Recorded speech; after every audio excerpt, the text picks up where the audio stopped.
There's nothing like snook hook sets at dawn or catching a tarpon in the moonlight. Find your next fishing trip made easy on fishingbooker.com and experience the magic of the Sunshine State or any other destination on your fishing bucket list. Book a blue water adventure in search of sailfish or go snapper fishing with the kids. With over 6,000 captains and trips to choose from, planning your next one just got a whole lot easier. Download the Fishing Booker app on the Google Play or App Store or visit them online at fishingbooker.com to book your trip today. I'm sure a lot of you guys remember the old ceremonial hunting tradition of eating the heart out of the first animal you kill. Meat from those organs are among the most nutrient-rich foods on the planet. You can get those same benefits your ancestors craved via convenient daily capsules from Heart and Soil. Find out more at heartandsoil.co. And remember, use code MeatEater for 10% off your purchase. Welcome to the Wired to Hunt podcast, your home for deer hunting news, stories, and strategies. And now, your host, Mark Kenyon. Welcome to the Wired to Hunt podcast. I'm your host, Mark Kenyon, and this is episode number 413. And today in the show, I'm joined by West Virginia bowhunter Josh Ilderton to discuss his aggressive, on-the-ground tactics for hunting whitetails.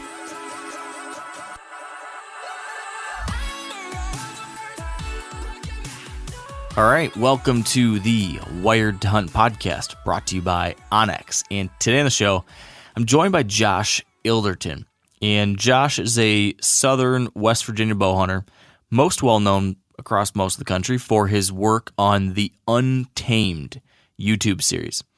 On this video series, Josh and a group of other avid hunters and houndsmen chase bucks and bears across West Virginia and several other nearby states. But from a whitetail perspective, what I think sets Josh apart the most is his penchant for chasing bucks on the ground. His self-proclaimed favorite way to hunt is glassing up whitetails from a distance and then putting on a stalk until he can get into bow range. And he's doing this it's the big, rugged, wooded mountains of West Virginia. And it's really impressive what he's been able to pull off. Not to mention, it looks like a lot of fun. I've followed a lot of what they're doing down there. It's crazy what he's pulling off, and it's got me, personally more and more intrigued by the possibilities that whitetail hunting from the ground offers. This is something that I think people are discovering is more and more, what's the right word I'm looking for? Possible, I guess. You're seeing folks like Jared with Whitetail Adrenaline or Zach with the Hunting Public, now Josh over here with the Untamed, people that are showing that, yeah, you don't need to sit in a tree stand or a saddle to kill deer. You can do it in really different kinds of ways. And I love that. That's one of my absolute most favorite things that has come out of this entire podcast the last however many years I've been doing this, has been getting to learn about the million different ways you can do this thing. You can hunt deer in so many different ways, and I'm just personally just fascinated by the process of trying to figure out all those different types of styles and strategies, and each different one just, I don't know, it gets me really interested and curious, and today for sure is an example of that. Josh is someone who I think, I definitely learned a lot from. I think that all of you will be able to learn something from this, whether you hunt in West Virginia or Wyoming or points in between. I really think you're going to get some ideas here you can add to your own whitetail hunting arsenal. We talk about, how to find good country, how to glass, specific tips on glassing for whitetails. We talk about when to stalk in on one and when not to stalk on them. We talk about all sorts of advice for how to move on the ground when trying to approach a deer in this kind of situation. We talked about taking on the ground shots. Gosh, I don't know. This one went long. It was interesting. It kept me personally just riveted the entire time. So I trust you'll feel the same way. I hope you do. I hope you enjoy this. I'm going to stop blathering on. I'm just going to let you get into it. So now, without further ado, my conversation with Josh Ilderton. Thanks for listening. All right, here with me now on the line is Josh Ilderton. Josh, welcome to the show. Hey, Mark, how are you this evening? I am really good and excited to talk to you. How about yourself? I'm doing great, buddy. I'm in Alabama currently, turkey hunting this week for the opening week of spring turkey season, and we've been down here since last Thursday. Kirk and I have, and so anytime I'm in the woods, I'm pretty happy. Yeah, you can't beat that. How's the turkey hunting been? It has been slow. The birds they're just not talking a whole lot. I killed one this morning. Nice. Congrats. But thank you. We've hunted hard though, and we hunted national forest, and I mean, there are so many people up there, and we'd heard a couple birds, but they're pretty tight-lipped and henpecked, and just tough hunting. And we drove south 4.5 hours yesterday. We broke our tent camp down and said, let's go somewhere else. And we drove 4.5 hours further south in Alabama and ran out to some last night to roost some birds, and we were unsuccessful. And then we went on, a Marine Corps buddy of mine has a lease, and he said, we don't turkey hunt. He said, y'all are more than welcome. So, and they're not turkey hunters, so you never do know what to expect when people are giving you information. Mm-hmm. But we went out there this morning and didn't strike any birds, and about an hour after daylight, heard a couple gobbles and ran and jumped on them and ended up killing one. So it's been tough hunting, but that's part of it. It's called hunting, not killing. Yeah, it's that sometimes that tougher, longer process makes it that much sweeter. Yeah, I mean, and that's in everything we do. I mean, in everything you do, the sacrifices you make in hunting and everything I do. I mean, when you have to sacrifice, it does make it feel better when you find that success. Yeah. Do you find that to be a little bit of what shifting to deer hunting? Is that a little bit of why you deer hunt the way you do? Do you purposefully kind of seek out that harder, more challenging process than some other things you could do? Mark, tell you the truth, the way I hunt, I've hunted that way for so long. I don't find it hard. I find it hard for these guys. There are so many hunters that are just better hunters and deer hunters than I am. And I see them. I mean, even in the area that we're from, I mean, in southern West Virginia, these guys that sit in tree stands day in and day out, I think those guys are hardcore. I really do. I mean, I give them attaboys. I'll give them round of applause and everything. I'm just not going to do it. I mean, I like being on the ground and chasing them and covering terrain and using terrain, and because once you find success in it, once you kill your first deer on the ground, you will be committed to hunting on the ground for a long time. Yeah. And you're going to fail way more than you're going to succeed. So tell me this, Josh. Tell me, let's say you're at the bar and you bump into some fellow hunters and they're talking to you and you get into, I don't know if it's debating, but you end up talking about their style of hunting versus your style of hunting. And let's say that for whatever reason, you had to convince them to give it a shot, to give the ground hunting kind of spot and stalk style that you use a shot. If you were going to pitch them on why they should, what would your pitch be? My pitch would be a couple different selling points. One is when you're on the ground hunting, you learn about everything else in that area along with the deer.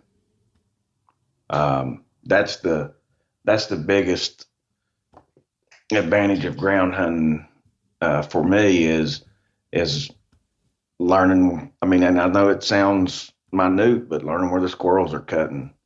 I mean, if the squirrels are cutting acorns, most likely the deer's eating them acorns too, right there. Squirrels ain't going to eat rotten acorns. You'll learn where the bears are.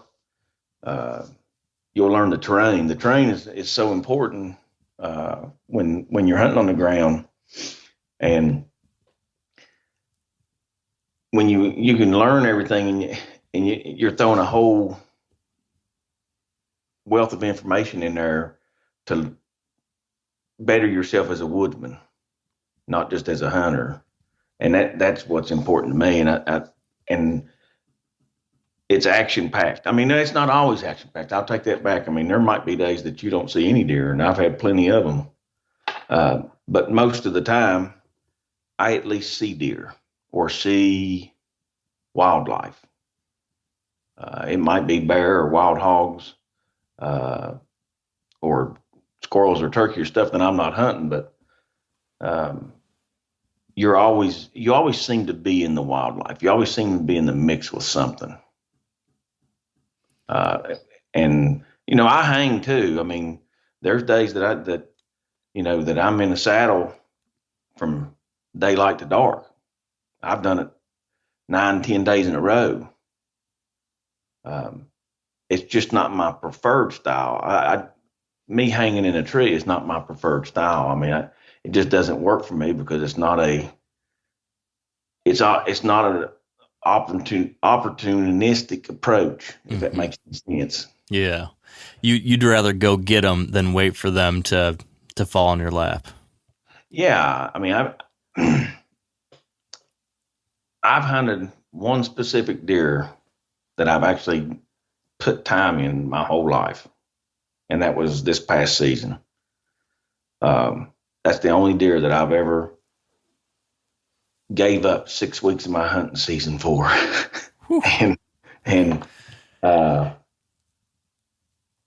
it got killed by somebody else, and congrats to him. I mean, it was I think it grossed 174 as an 8-point. Wow. And I'm usually an opportunity hunter. I mean, if I'm hunting and it tickles my fancy, then I'm going to go after it. I don't care if it's a 110-inch deer or 170-inch. It's all in personal preference on what gets you excited when you're out there in the woods. And I think that me hunting on the ground gives me the best opportunities for that than hanging in a tree. Yeah. Now, am I right that from some of the things I've seen and heard, that big buck that you were after last year, you spent a lot of that time hanging for him from a tree? Why did you feel like in this case with this buck, you had to hang up in the tree, which is your not preferred style? Well, I'd had that buck since 16, and I've talked about this deer a couple times. And I watched him, and I've hunted him on the ground, and it's nothing but timber up there. And I don't know if you've hunted whitetail in the big timber mark on the ground.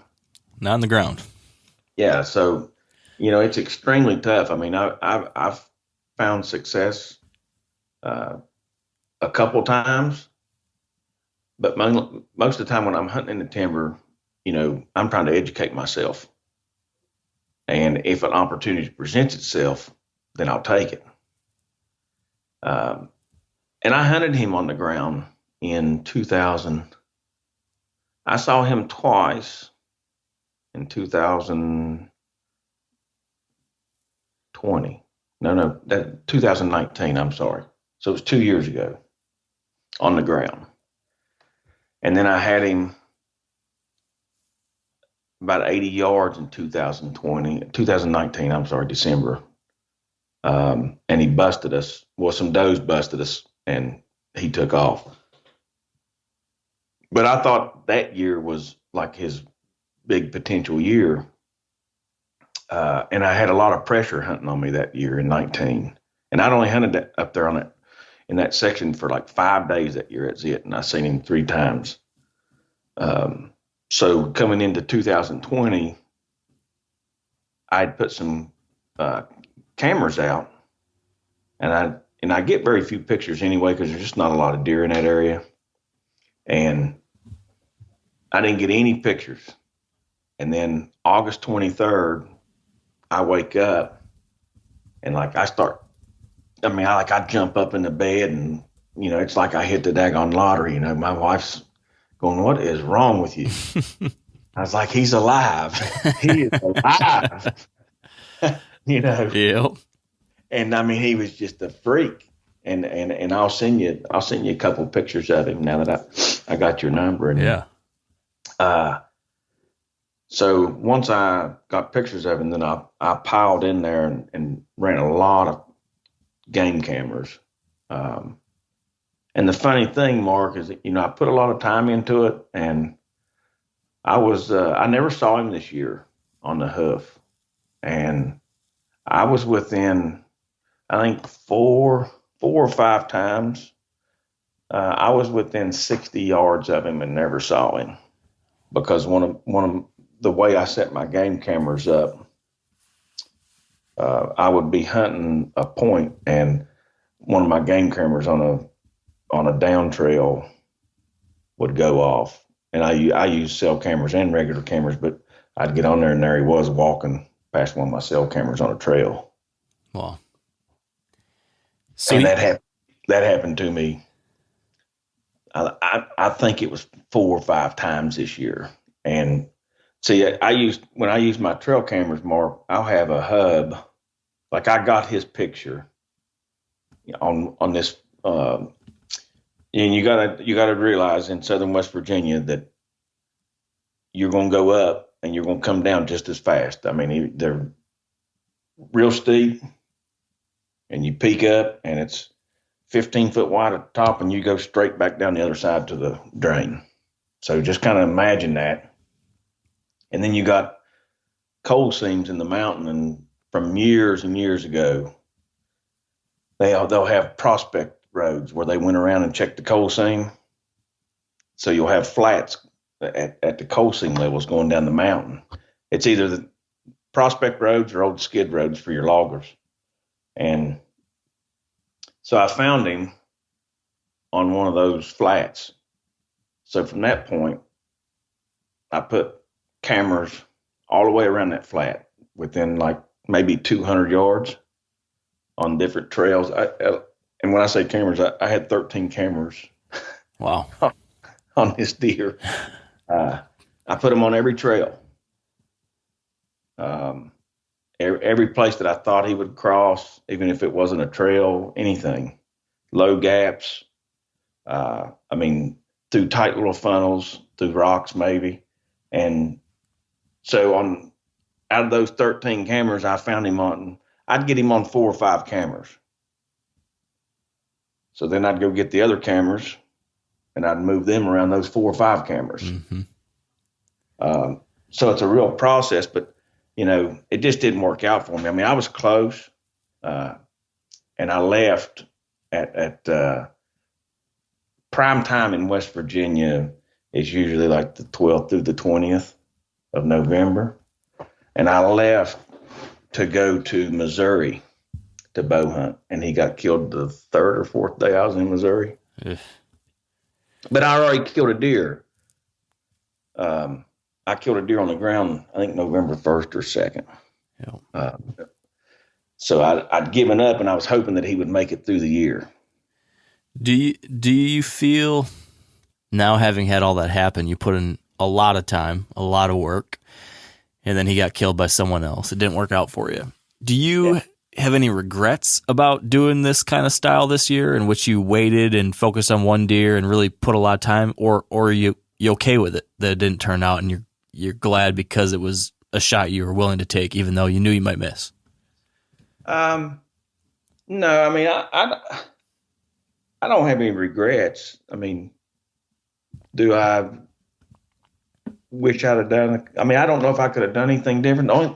When you kill a deer and then everybody starts going, well, I had pictures of him and I was doing this and that. I got these, and they start sending, pictures come out of the woodwork when deer gets killed. And I was in his bedroom, I felt like, Mark, but come to find out, when some people sent me pictures, or they start posting pictures of him and then looking at timestamps and stuff, man, I was out of the hunt probably 60% of the time, man, that I was there. And didn't even realize it. And the deer was so nomadic that, I would get a picture of him, 4, 5, 6 hours, and I would know he would be in the area. But then going back and looking at timestamps on other camera pictures, I mean, that deer was gone. He was nowhere near me when I was hunting. He was, 800, 900 yards away in straight line.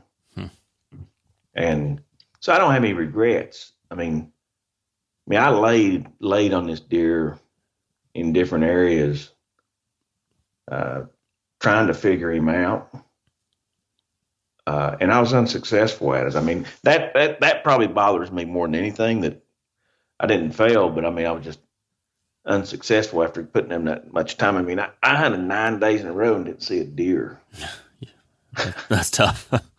Oh, you talk about mentally challenging. Yeah. That'll challenge you. Yeah. So that bothers me, but you know what? It is what it is. I mean, congrats to that boy who killed him. It helped me that I will never, pinpoint one deer and go after him. I'm all for the bow hunters that do that, and the rifle hunters, and any deer hunter that does that. They want to go after a specific animal, I'm for it. Me, I'm going to go, and I'm going to be me and hunt my style. And if I see a deer I want to kill, then I'm going to go after it. Yeah. From now on. Well, it's interesting to go through an experience like that. I've had some somewhat similar situations, and I wrestle back and forth between, do I ever want to do that again? There's certain things about it I love. There's certain things where I'm kicking myself about it afterwards. And I've had a handful of times where I've sworn it off. I'll never get obsessed with a single buck again. And then the next year or 2 years later, one of these suckers gets under my skin, and then there I am again. So, yeah. It could happen to me. Yeah. But I feel like when you, and it might just be me, but I feel like when you go all in on that one deer, it consumes you. Yes. I mean, it doesn't only consume you in your outdoor life, it consumes you in your personal life. Yeah. It can affect, and I've seen it. I've felt it. I wasn't worried if I wasn't going to make it home for dinner. I wasn't worried if I was canceling a date night.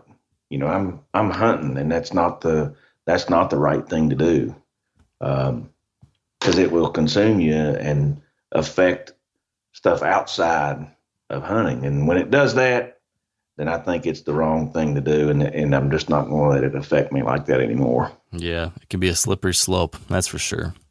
So let's kind of pivot to your usual style, which is what you turned to on November 1st and immediately had success this past year, which I want to dive into that specifically at some point. But let's rewind just a little bit and just kind of set the stage a little bit more. You mentioned, at the top that you like to hunt on the ground, you like to get after those deer. You mentioned that the terrain there in southern West Virginia is, steep up and down. But can you paint a little bit more of a picture of the kind of terrain, any other aspects of the terrain that you're hunting? Can you just help us better understand the types of places, both specifically where you hunt and more generally the kinds of places that you could hunt this style? Yeah, so I grew up hunting. In West Virginia, we call it the Southern Four. And that's they're 4 out of the 55 counties in West Virginia are bow hunting only. Okay. Have been since 1980. I think it was 79, but right around that area, that it's been bow hunting only since then. Southern West Virginia and those southern 4 counties is also 4 of the top producing coal counties in the state. And with coal, you have surface mining. Well, surface mining comes through, they take the mountains off and they put mountains back, but then you have great vegetation once they put it back. And it's not the big timber, hardwoods. yeah, it'll come back in years to come. But like when it 5 to 10 years of it shutting down, you have, and I've never hunted in Kansas or Iowa or anything like that, Mark. But I've seen a lot of videos and a lot of footage from out there, and you have kind of in Nebraska, it's not like open plains, but it's when they reclaim these mines, it comes back, and there's thick brush, there's high grasses, there's clover. It's kind of rolling hills, but then you get away from the strip, and that's kind of one terrain model is kind of it's your open prairies. You're sitting up on top of these mountains. If that makes sense, it's kind of you kind of flip flop it because of coal mining. Usually your bottom lands are rolling and grassy and got your thickets and stuff, and then you kind of go up to your timber. Well, in southern West Virginia, it's kind of flip flop because of mining and reclamation process. When they reclaim, you kind of have all that flat rolling land up on top, and then you move down to the hardwoods from there. That's some of the biggest terrain that we hunt. And then the other terrain is, like I was saying before, if you're hunting the timber in southern West Virginia or southeast Ohio, you're just hunting the big woods. And where we hunt in Ohio is pretty much the same area, not quite the elevation as in southern West Virginia, but it's steep, it's nasty, and it's not any fun to think about it. But like when you're there, like you don't want to be anywhere else. You know what I mean? I mean, like West Virginia is like in my opinion, one of the most underrated places to hunt. Now it's hard as hell, but it could be the rewards could be very, very high. Yeah. So so it sounds like you hunt some places that are relatively open, some places that are heavily wooded, but both of those types of areas have got some significant terrain to them, some topography to them. Do you think that's kind of a prereq to your way of hunting? You need some elevation, some up and down, or could someone listen to you today that lives in flat country, in Michigan maybe, or Ohio, but not in the hilly part of Ohio? Could they take some of this stuff and apply it even in flat stuff? Absolutely. I was in Ohio. Jay and I were hunting in Ohio. I don't know, Mark, 5 or 6 years ago. And it was my first time out there on this property, and we're hunting in western Ohio, where it's a lot flatter. I mean, heck, it's pretty much flat as a pancake. And he said, "Where are you going to hunt this evening? Have you looked?" And I said, "Yeah." I said, "I'm going to just hunt on the ground." He said, "Josh," he said, "people in Ohio, you don't hunt on the ground in Ohio." And I said, "Well, I hunt on the ground everywhere." And he said, "Well, you're not going to do it here. You're not going to do anything but bust everything out." And so we sat there and talked about it. And I told him, I said, "Well, here's what I'll do." I said, "You're going over here to get in this stand." I said, "I'll stay completely away from you, but I'm going to hunt the back block and the side block." I said, "If I do bump everything out like you say," I said, "everything's going to feed up to you through the spring." And he said, "Well," and he said, "I just think you're wasting your time." And this is before Jay started ground hunting. So I'm in Ohio, flat, nasty. I mean, it's thicket kind of vegetation. And I hunt that whole afternoon, and the key, I hunt that whole afternoon. I ended up seeing, I don't know, 20 or 25 deer. I saw 2 shooters, and I ended up bumping one to Jay. And Jay, he texted me, says, "Hey man, I just shot a big 8-point." And I was like, "Man, I was just looking at an 8-point." 10 minutes ago. Oh man. And I said, I'll go ahead and come out of here.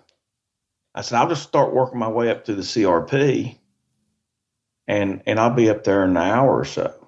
And he was like, okay. So, and I'm in CRP now, and that stuff's just grabbing hold of you, and it's just nasty. There's no lanes, and I'm trying to work through it. It's probably waist high, but I'm still hunting now. And I look, and there's a patch of, and I have no idea why there's 4 sycamore trees and why the farmer left them in the middle of this field, in the middle of this CRP. And I look, and I catch a sunlight glimpse. It's just one of those photographic memory type things when you look at something so much that you look for different things on the deer when you're on the ground. Mm-hmm. And like I catch a tip of a glare, and I stopped, and I was like, man, I think that's a deer. Well, I looked, and I finally saw him move after looking at him for like 15 minutes, and he was a stud of a 10-point. And so I started sneaking on that deer and got within 20 yards, and it was getting dark on me, and wind was perfect and everything. And Jay was actually in the tree stand on the hedgerow 250 yards from me watching me. And he's texting me, and this is after the fact that I get his message. He's like, what are you doing? And, he sees me sneaking towards these sycamore trees. Well, it starts I'm losing light. So I stand up and pull back and whistled at this deer, and he still didn't hear me. I had the wind in my advantage too. And he still didn't hear me. And I ended up having to holler at him, and I hollered, hey. And when I did that, typically whitetails will stand up, check everything, and then take off. You'll have a few seconds. But this deer bound out like a mule deer, and, it didn't get a shot, but it was an absolute great evening. And Jay and I were talking. He's like, dude, he said, how many deer did you see? And I told him, and then he saw me stalk up on that 10-point. And I said, man, I seen deer and sign. I learned where they were bedding and everything. And he said, that's crazy. He said, I've never ground hunted, and now he ground hunts. Yeah, I mean, that kind of experience will sell you on it, that's for sure. Yeah, I mean, and that's the greatest thing. And the biggest thing when you're hunting the flatland, you just have to adjust your speed. For me, I glass more, move less, and the flatland, you can only imagine how important you all use it when you're in a tree stand, of how important it is on the ground. So, I'm constantly wind checking, and glassing is the biggest thing I do. I mean, I'll sit in glassing area in the timber and make sure that there is absolutely nothing there. And sometimes there always is, and no matter what, you bump deer, but those deer aren't going anywhere. They're just going far enough away from you to quit running. They're not running out of the county. Everybody gets on to me and says, well, you're just going to bump the deer out of the hunting area. Well, you're not going to bump him. You're just going to bump him far enough to where he's just going to get away from you. Now, if you go chasing him, you're going, he's going to run from you. So I slow down when I'm on flat ground. And like I said, I take less steps, or slower steps, should I say. And, constantly glassing. So those are the big things for me when it comes to hunting those open areas. Yeah. So let's go back home. Let's go back to your local stuff, the rough country of southern West Virginia, and that I'm guessing a lot of people in different parts of Appalachia could probably apply some of these things. Talk me through from like the beginning of a day. Let's say you're heading out there to hunt. I'm imagining that one of the first things you're trying to figure out is where am I going to start? how do you pick where you're starting the day? What are you thinking about? What's your game plan kind of thought process look like, that morning when you're getting ready to go out or something like that? Just kind of fill me in on that first couple steps of the process. Well, I'm going to tell you, that's the other big advantage of ground hunting, Mark, is that you ain't got to be out there until daylight. All right, I'm sold. That's all I had to hear. Yeah. I do like the aspect of not having to get up extremely early. I can stop and everybody's rushing to get to their tree stands. I can stop and have me a cup of coffee and get me a biscuit, and so that's the big advantage. Yep. Of start the day off right. Yep. But no, I mean, a lot of the places that I hunt, I've hunted them for years, so I've gone through and I've picked out these glassing points, and they could be anywhere from a glassing point that gives me the advantage to look at, hundreds of acres. Or it could be just a glassing point that gives me the best advantage to look at a small scale, but I know there's a lot of deer activity there. I'm just not glassing these open areas more. I'm glassing in the woods. I mean, it's kind of like, and I've never Western hunted, but I see those guys glassing all the time. I mean, I'm behind a spot and scoping binoculars, 3, 4, 5 hours, some days, looking in the woods and trying to find deer bedded down at that point or seeing where they're going. But normal day, I will choose an area to go in. I have already scouted that area, so not scouted it for animals, scouted it for vantage points to glass from. I don't really, that's the only thing that I'll like truly scout for, is places where I can go sit and glass. And that's literally just having gone out there at other points of the year, walked around, drove around, and found a couple good vantage points. Yeah. I mean, it's going in and saying, man, I wonder how much I could see from there. Or, and it's very simple. You're finding,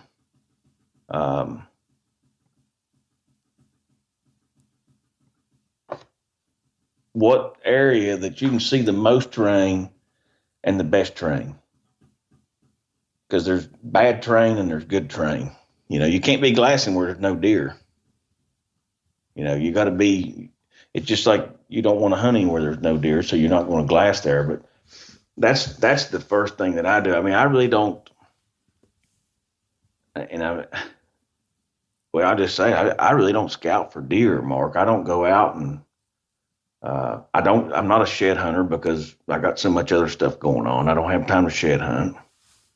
I will look for trails and stuff in the wintertime, but I'm just not a big deer scouter because I know that I'm going to be learning stuff new every fall because I'm going to be moving and glassing.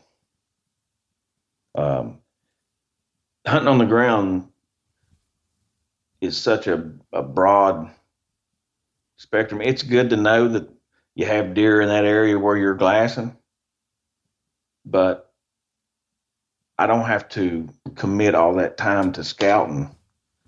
I'll commit it all to glassing once August rolls around. I'll commit the time to just glassing, if that makes any sense. Yeah. So you do summer glassing to then just tell if there's enough deer or bucks, that kind of thing, in that way. Yeah. Once I find the vantage points that I'm gonna glass from, I mean, that's kind of the day. I mean, I move around. If I glass an area and I feel like I've glassed it to a point that I don't feel like there's anything in there I want to go after, and that could be 30 minutes or it could be 2 hours, 3 hours or whatever.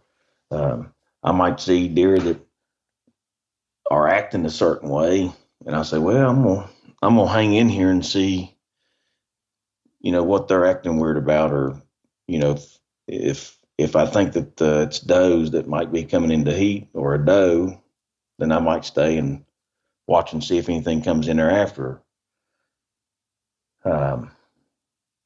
There's so many situations when you're glassing that you can be put in, and that's the other great thing about it is, and I always go back to, you learn so much when you're hunting on the ground, and that's the reason, because you might take off after a deer that's on its feet.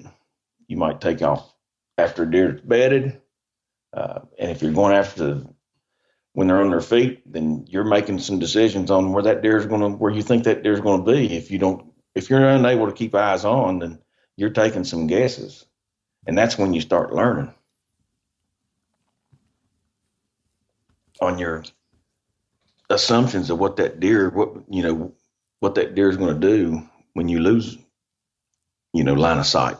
Yeah. But so I pick a place out. I've got a chair that I carry, and 2 or 3 sets of binoculars and a spot and scope. And I know it sounds crazy, and I sit there and glass, and like I said, it might be there short time or a couple hours, and I'll move to another spot. There's days that I might hit 6 or 7 spots, Mark, and not see any deer. Do you glass, if you have the time, will you glass all day, or do you take the middle of the day off and go get lunch, or what's that look like? Most of the time, once season hits, I'm going to say about the 3rd week of September, 1st of October. If I'm deer hunting and glassing, I'm probably committed to all day, unless the weather's just jacked up and it's too hot. Okay. That's the only thing that'll affect me, is if it gets hot, then I'm probably going to take midday off and be back up at sunset. But most of the time, I stay out all day long. That is, when I say that there's people that I would love to podcast with because of their knowledge of deer hunting in Southern West Virginia. They're just such good deer hunters, and they kill deer. And I kill deer, but I think the biggest thing, like for me, is I feel like nobody's going to outwork me. Like, I get opportunities because I stay there. I get opportunities because I go as much as I can, no matter what. So I think that gets paid off when you put your time in. Mm-hmm. You know what I mean? Yeah. So what about time of year? Now you maybe kind of sort of answered it for me already, saying that, once you get to late September or early October, you start spending most of the day when you can. But does this ground spot and stock style work for you early season all the way to the late season, or is there kind of a sweet spot during the rut when most of the success is happening, or can this happen any time of the year?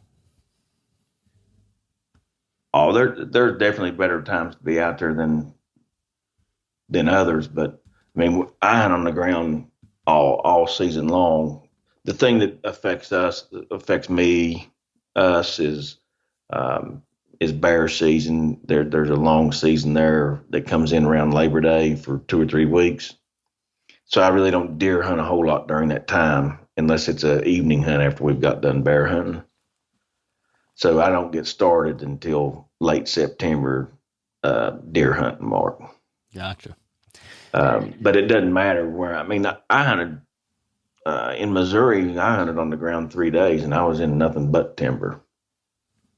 I didn't have any success, but I learned a lot. I think I'll have success if I go back to that area. Now back to those glassing knobs. Yeah. Talk to me a little bit about things when you say glassing, I know simply that's going to mean you're looking at country with your binoculars, with your spotting scope, but can you give us some details on, your glassing process? Is there any little tips or tricks you've picked up over the years that you now use to be better at spotting deer behind binoculars or spotting scope? Is there a certain process you go through? Is there a certain, you go from left to right and then move down, then left to right and then down, or what does that look like for you? The best way to learn to glass is, and we usually there's 2 or 3 of us glassing. And the best way to learn for us, and for me too, when I started hunting on the ground, when I first got out of the Marine Corps, there was a guy there in Logan. His name was Keith Alfred, and he hunted on the ground a lot.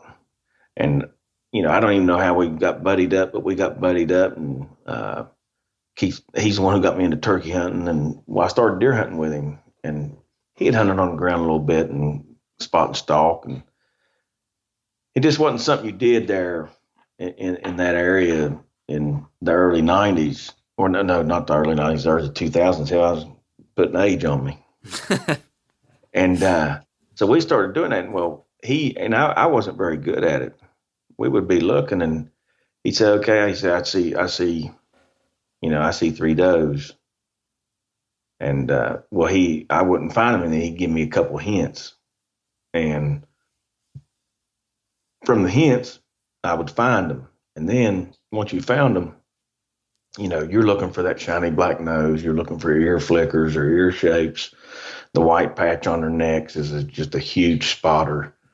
Their tines glaring, their eyes, tail flicker.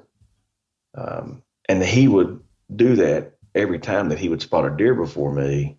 He wouldn't say, well, there's a deer right there at 200 yards under that pine tree. We don't have a lot of pine trees. I'm just using it as an example.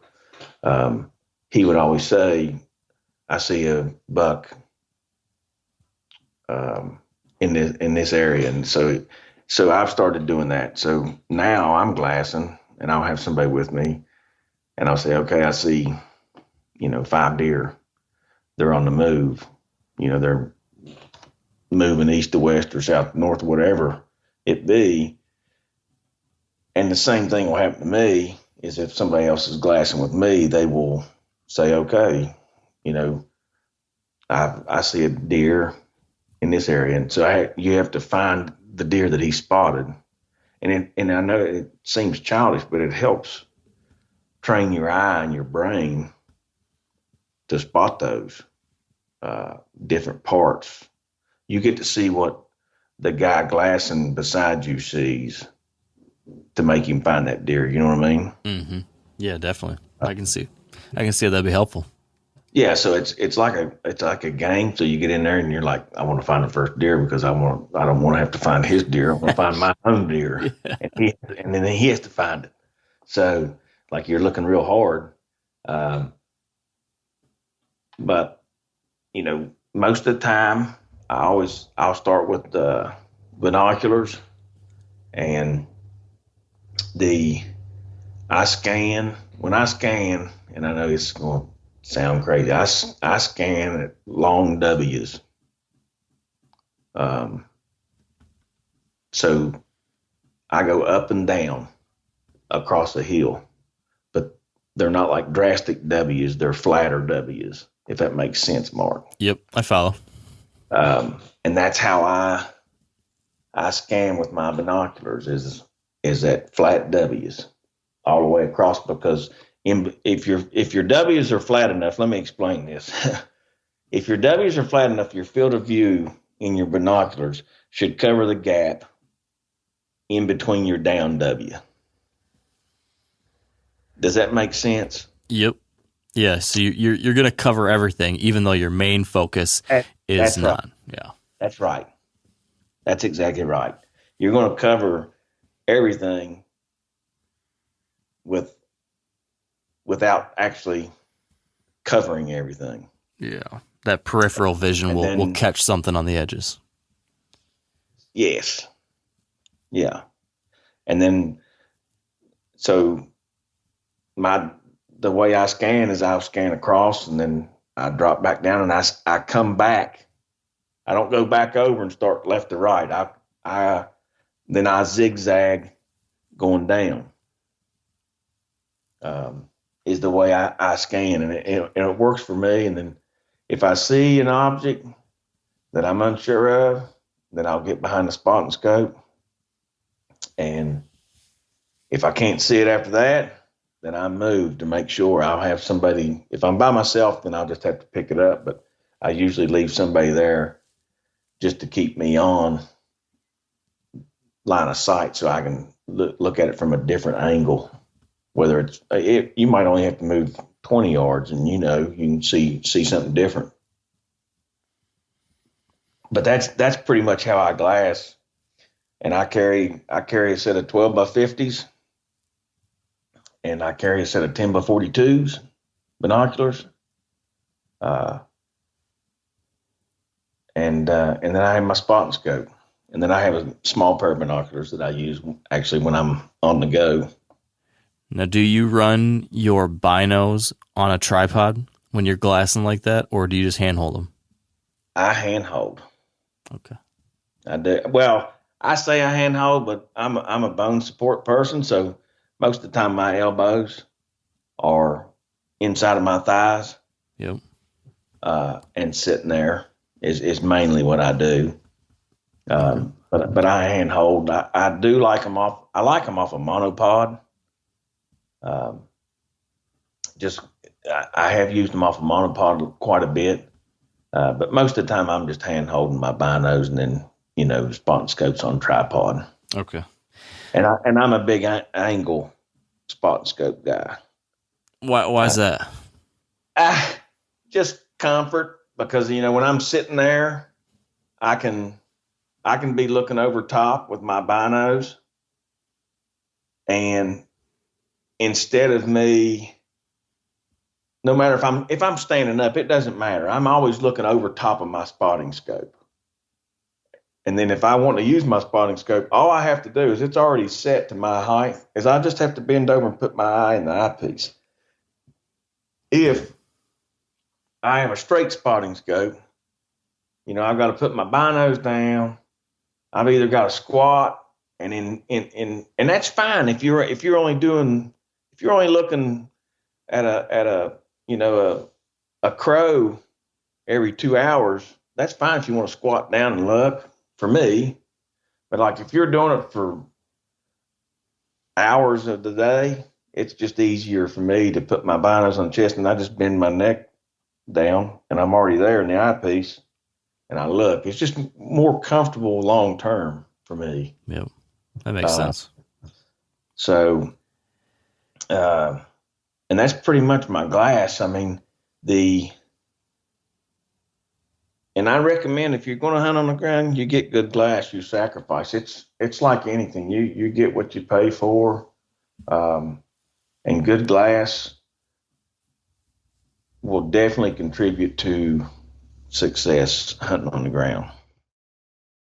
Now, a lot of you guys are familiar with the old hunting tradition of eating, some organ, the heart or a chunk of liver off the first animal you kill. I had that when I was a little kid, and it was a big deal. Organ meats were always prized by frontier people who knew the importance of getting a lot of different minerals and nutrients. And as often is the case, those guys were onto something, because organs are among the most nutrient-rich foods on the planet. And you can get the same benefits your ancestors craved via convenient daily capsules from Heart and Soil, made exclusively from regeneratively raised, grass-fed, and finished cattle. Heart and Soil's unique freeze-drying process means all those important nutrients are trapped in, ensuring you experience every one of the benefits of nature's superfood in a clean, convenient, taste-free capsule. Find out more at heartandsoil.co. And make sure to use code MeatEater for 10% off your purchase. That's heartandsoil.co. Use the code MeatEater. There's nothing like snook hook sets at dawn or catching a tarpon in the moonlight. Find your next fishing trip made easy on fishingbooker.com and experience the magic of the Sunshine State or any other destination on your fishing bucket list. Book a blue water adventure in search of sailfish or go snapper fishing with the kids. With over 6,000 captains and trips to choose from, planning your next one just got a whole lot easier. Download the Fishing Booker app on the Google Play or App Store, or visit them online at fishingbooker.com to book your trip today.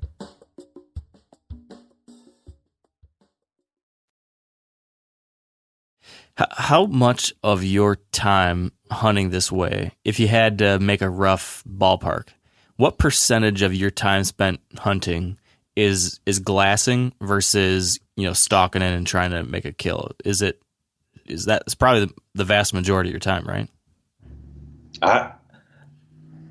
I should keep track of it, but if I had to guess, Mark, I'm probably glassing 60 to 70% of the time. Yeah.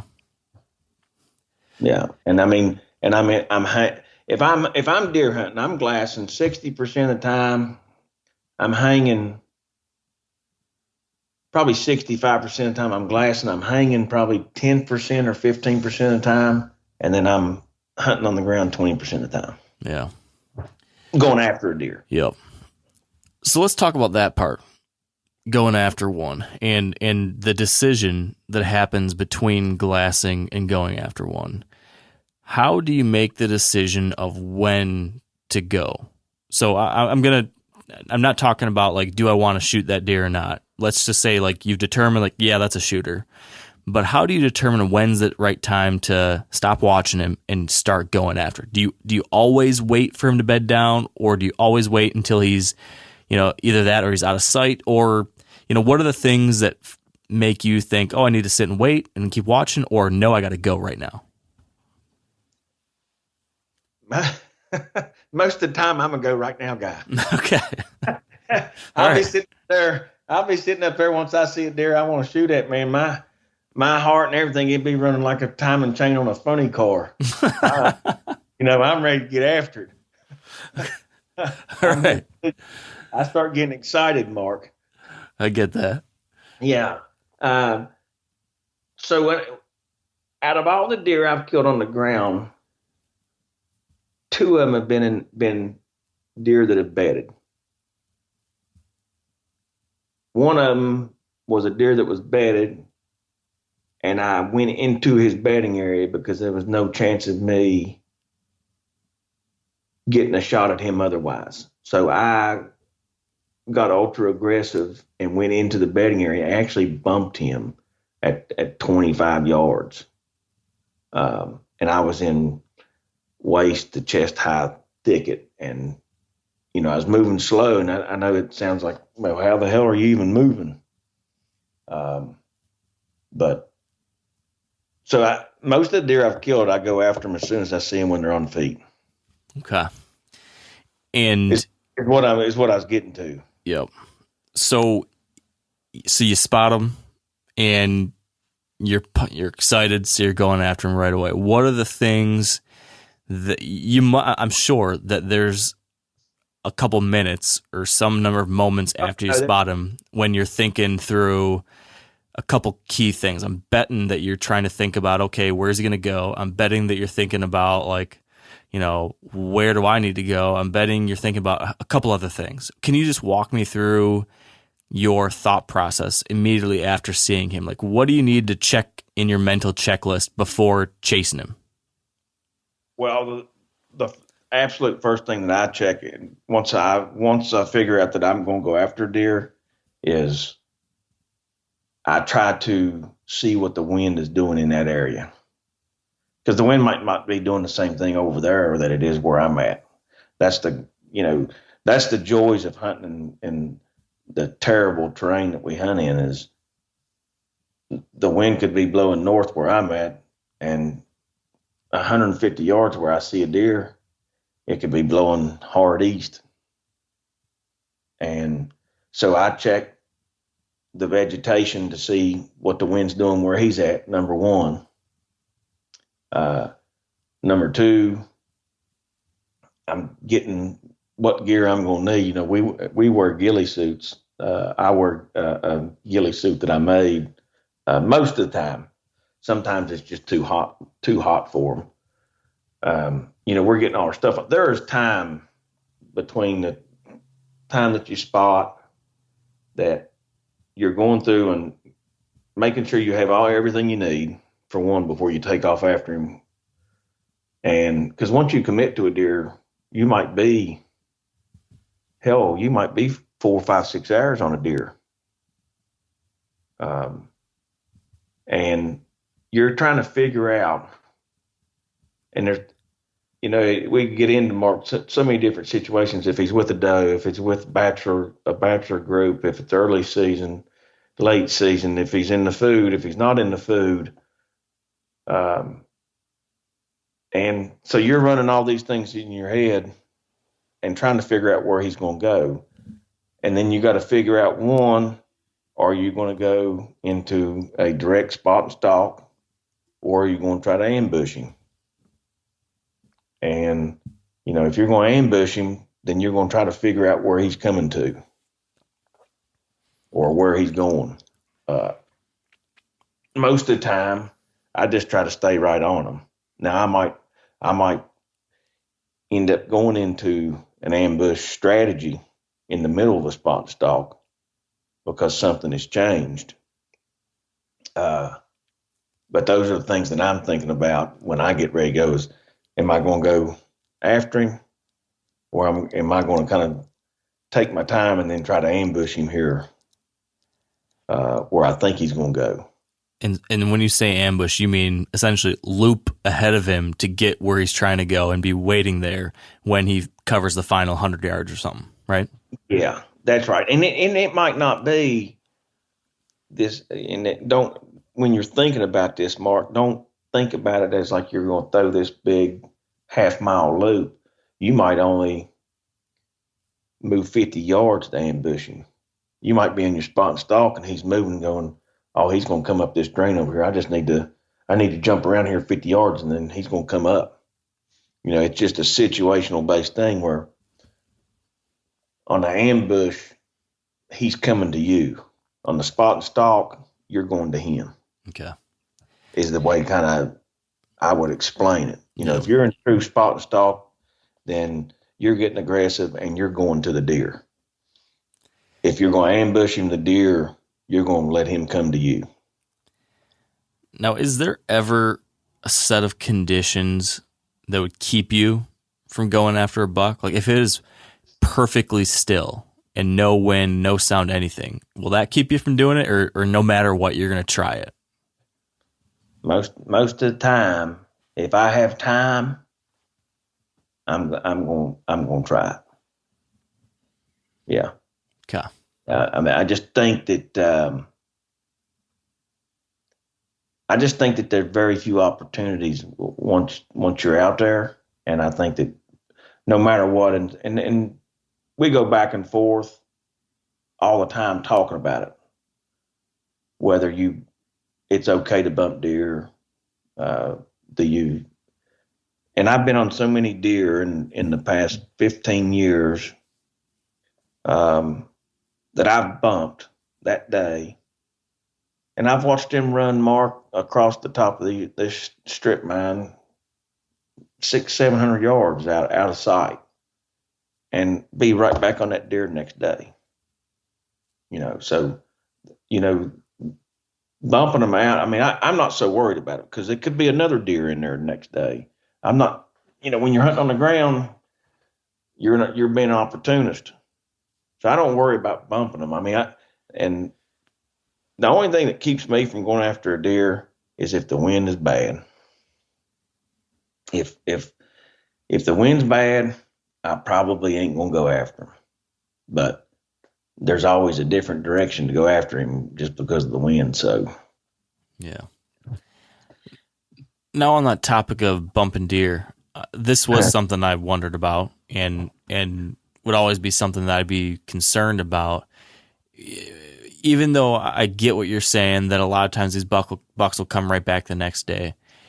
What happens when you hunt, day after day after day? Do you ever find that you burn out a specific area, or do you move around and hunt so many different areas in this big country that you never end up hunting the same, 60 acres over and over and over. You're kind of spreading out that pressure. Have you ever seen anything like that, or you're able to account for it just by moving?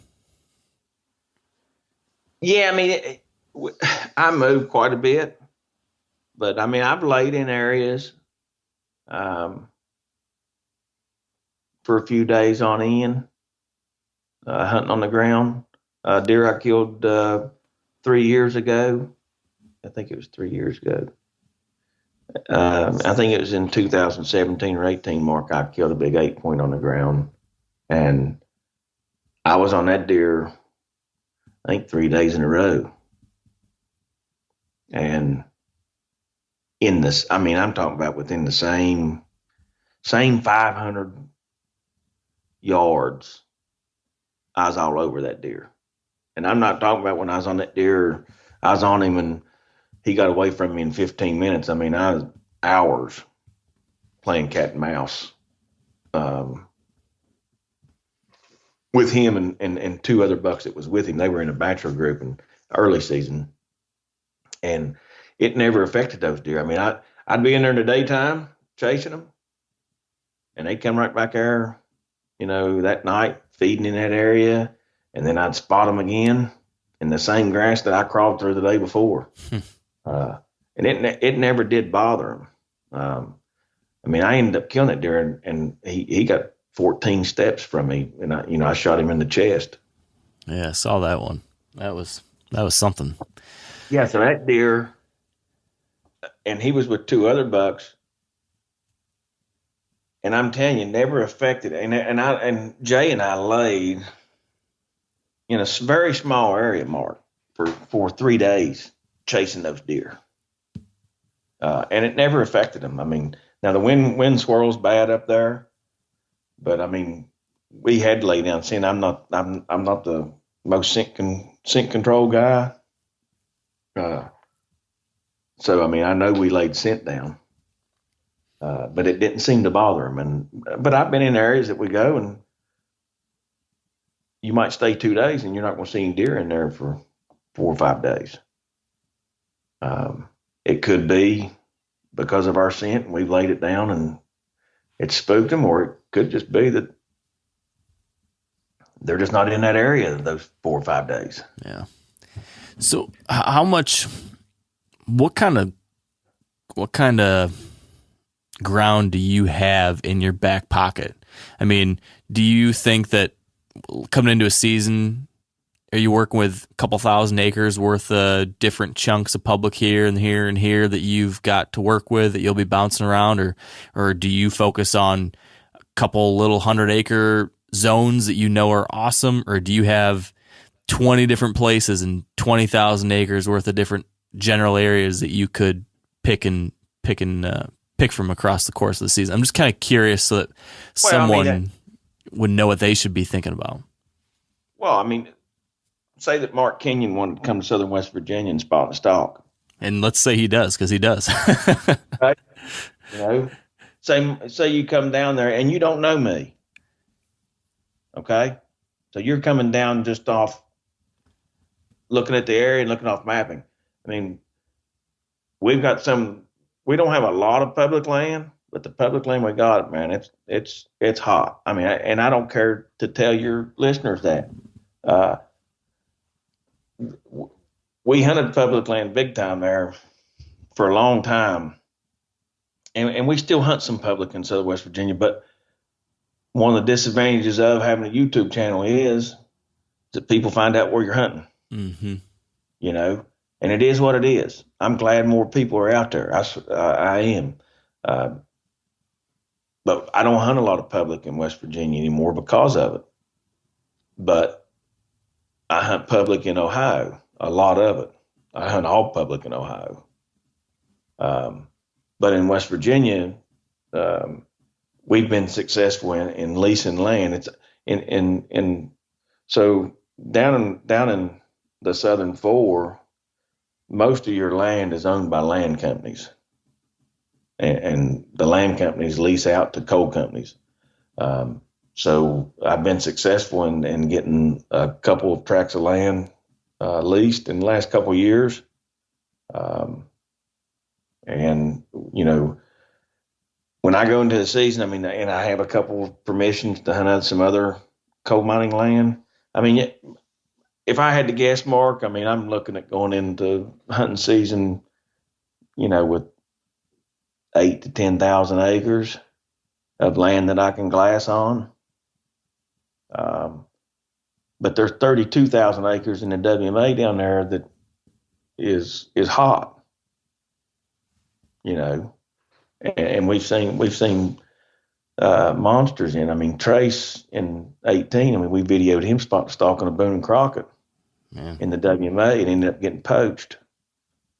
That deer was on the verge of making it through that year, and he ended up getting poached.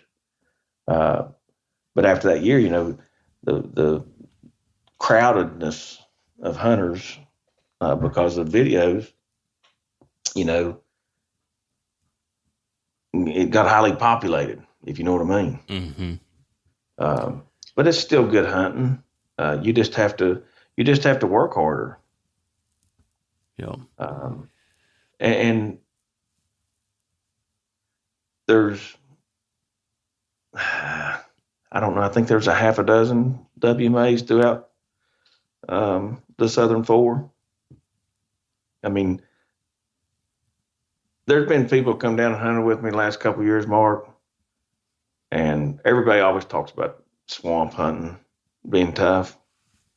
But if you can imagine how big the area is in southern West Virginia, and the habitat's all the same. The deer, there's next to impossible to put any sort of pattern on them.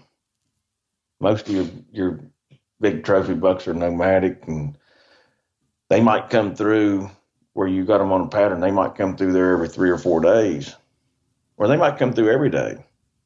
But it's very tough because of the habitat, because it's all the same. They could stop and just lay down anywhere, and it's going to be the same as the same type of terrain as if they move 2 miles, lay down tomorrow. Mm-hmm. It's just extremely, it's very tough whitetail hunting. But it'll teach you a lot. Yeah, I bet. Speaking of that, in that kind of steep country, if you had to generalize where they typically bed, could you? Is there any kind of typical thing you could say, well, they're usually are bedding off on these points or usually on these benches or whatever? Is there anything like that you can kind of count as a usual? Yeah, in taking both types of terrains, on the strip jobs, the old reclaimed mine lands, if it has grown up enough up on top, they're going to nestle in the high brush and the thick brush and stay up high to where the food source is. But now if the acorns hit, they're going to probably be down off the woods. They're not going to stay up on the strip. So they're going to be in the woods. So, and that's when you change strategies and go the big timber instead of hunting on the reclamation land. But if you're hunting in a big timber, most of these bucks are bedded on these points, and these the spines is what we call them, because when you got a point that's going straight up and down, it's not much of a point here, Mark. And they're probably, you'll probably find most of your deer bedded in the upper 2/3 of the hillside. Okay. But now if these reclaimed lands are growed up enough, they're going to stay up high and bed in that high brush, and that's where I find most of them is bedded down in that reclaimed area. Then let's get in back to the stalk then. So we kind of covered the things you're thinking about when deciding to stalk or not. but let's say you're going. You got eyes on one and you're making your move now. Can you talk me through a few of the things that you're doing or the few of the things you're thinking about when actually on the move? Whether that's, some things you've learned to help you be a quieter, more stealthy stalker, or some things that you have to be constantly monitoring on the move. Kind of walk me through what you're doing now that you've become so experienced at this when you're actually trying to close the distance. My biggest thing is I bet you I don't know how many bottles of, I carry that up in smoke wind checker. Mm-hmm. And that's non-affiliated with me, but that's just something I use. But I bet you I'll go through 4 or 5 bottles a season. I squeeze it. I might take 10 steps and squeeze it. Might take a step and squeeze it, so I'm constantly doing that. And then I'm constantly trying to keep eyes on. That is the biggest advantage of hunting on the ground, is if you can keep eyes on. If you can't keep eyes on, then you don't know if you can move or not. And so then you're just, I don't know. And then if you have a spotter that has eyes on, and I'm always constant. I'm thinking, if I stop and I'm glassing, I'm stopping in an area that I'm able to shoot in no matter what.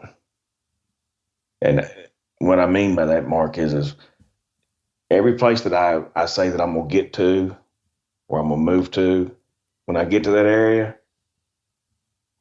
I want to make sure that I can swing my bow and what my shots are at that point, because everything can happen on the ground in an instant.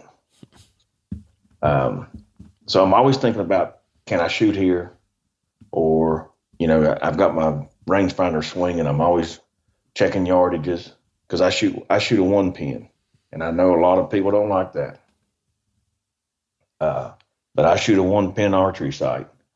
So I'm constantly, and I pretty much range until I hit 30 yards in my rangefinder. And that's what I range for, because I leave my sight on 30 yards. But I practice with it 30 and shoot down to 10 and out to 50 with it. So I'm constantly ranging, constantly scent checking, and then I'm constantly moving. I mean, I'm a pretty aggressive hunter when it comes to moving on the deer. If I bump him, then I'm just giving him and myself, I give myself a time, take a breath, but I'm giving that deer just a minute to cool down, and then I'm going right back after him if I can. I'm not going to, if I bump a deer, I'm not going to give up on him and say, okay, well, let's go find another one. I stay on that deer until I know I ain't going to have a chance at him. So that's kind of the things that's going through my head is, a lot of people take their shoes off and have thick socks. I've never done that. I'm not much on thorns and rocks and stuff hitting my feet. So I keep my boots on. I wear a pair of like tennis shoe type boots. And a lot of time I'm running, and a lot of time I'm depending on if I'm trying to catch up with him or not. I mean, but if I bump him, I just keep on staying on him, and it's worked out sometimes, and sometimes it doesn't work out. It's a funny thing when you're hunting on the ground, because you're anticipating so much to happen at every stop, but then none of those things happen. So then you take another mental note and go, okay, now I need to move now. And then you stop again, you take a mental note. I need to, okay, check your shot, check your wind, is everything good? We film too. So I've got an extra man with me the whole time over my shoulder, which makes it just a different level. Mm-hmm. So I'm having to make sure that he's good too. because he's rolling right along with me. And so there's just the multiple things running through your head. So it's a constant mental battle of saying, okay, it's going to happen here. And then something, some quirk or something happens and it doesn't happen. Well, then you got to change modes and say, okay, take a breath, take a step back and then go again.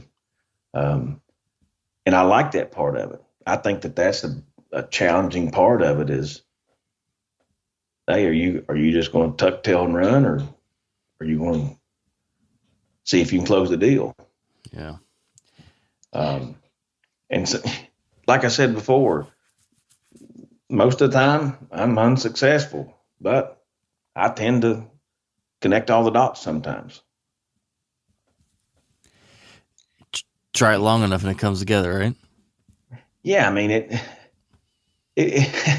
I everybody around there knows I ground hunt. I mean, I love it, and I have found success in it.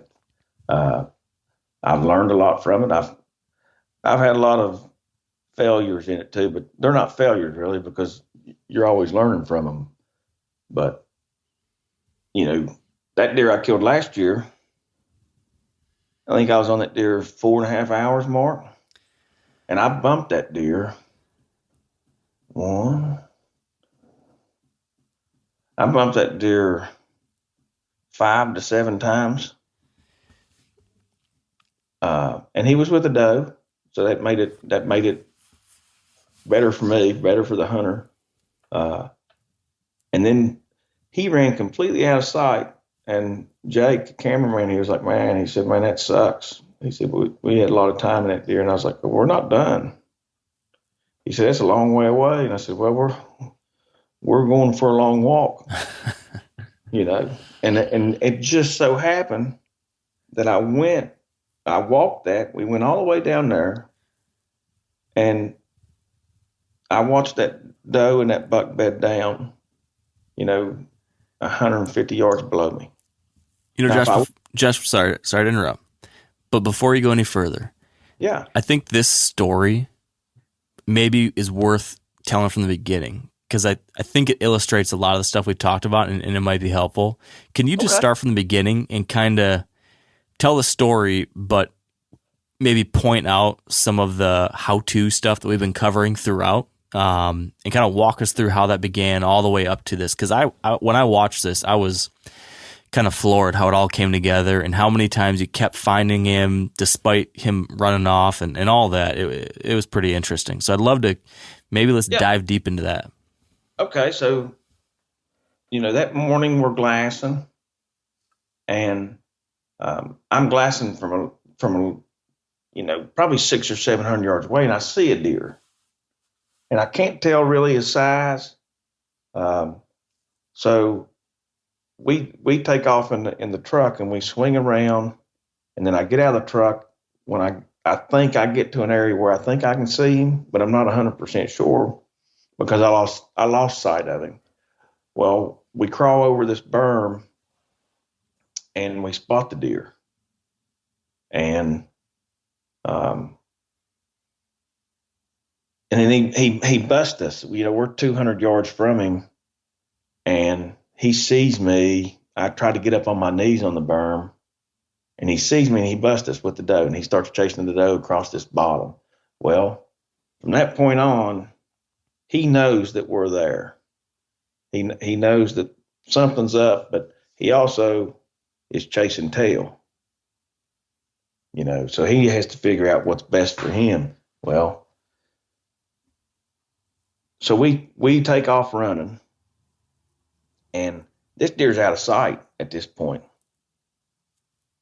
And I get up above him because the wind is, it was early in the morning. So the wind, I have a crosswind, but the thermals are coming up out of the holler. They're rising because it got warm that day fast. So I get up above him, and I'm glassing again, trying to find him, just trying to find a horn or whatever. And then all of a sudden he pops up 60 yards from us. And I'm like, oh my God, there he is, Jake. And I'm thinking, hey, we're done for here. And we're sitting there looking at this deer, and we're in a stare down for 8 or 10 minutes that we don't move. And he's looking at the doe, looking at us, looking at the doe, looking at us. And I'm telling Jake, I said, something's going to happen here, we're going. So then the deer takes off, the doe. Well, some other bucks get involved, and they're chasing the deer around. Well, they start chasing the deer, and I was like, well, this is time for us to move. Well, I watch them chase. They chase this doe around probably 150 yards, and it gets into real CRP-ish. It's not CRP in West Virginia, but it's that type of vegetation. Mm-hmm. We don't, people in Southern West, it's CRP, but people in West Virginia don't consider it. They don't call it CRP. They just call it a briar thicket. Yeah. And so we're waist deep in this. When I take off running. No, and I'm gonna interject one thing here, yeah. And I'm gonna do this throughout. I'm gonna kind of try to pick on little things, and this is one of the more general questions I had, but it applies here. And so when you're deciding when to go fast versus when to go slow, how do you make that decision? Like when you're going to run or try to cover a bunch of ground, or when you gotta sneak? I mean, is it simply? I mean, there's some obvious things. Like there's obviously he's going to see you or hear you. But no, the simplest thing, Mark, is and people don't need to overthink it. The simplest thing in your speed is distance between you and the deer. If you can walk to the deer and he's not going to leave, and the time constraints aren't going to make him leave, then hey, walk by all means. But if you know that you need to move on that deer and get to him, then you need to pick up the pace. Don't overthink it. I mean, and you'll foul it up. You'll think you need to run sometimes, and you'll run head and eyes on him 5 yards. You'll be running and go over the hill, and then oh gosh, there he is, and then it's over with. But then there's times that you might think you need to walk, and then by the time you walk over it, he's long gone.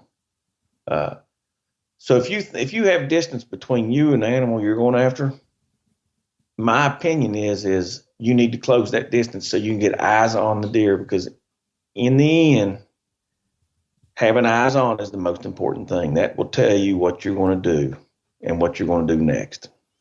Now, how much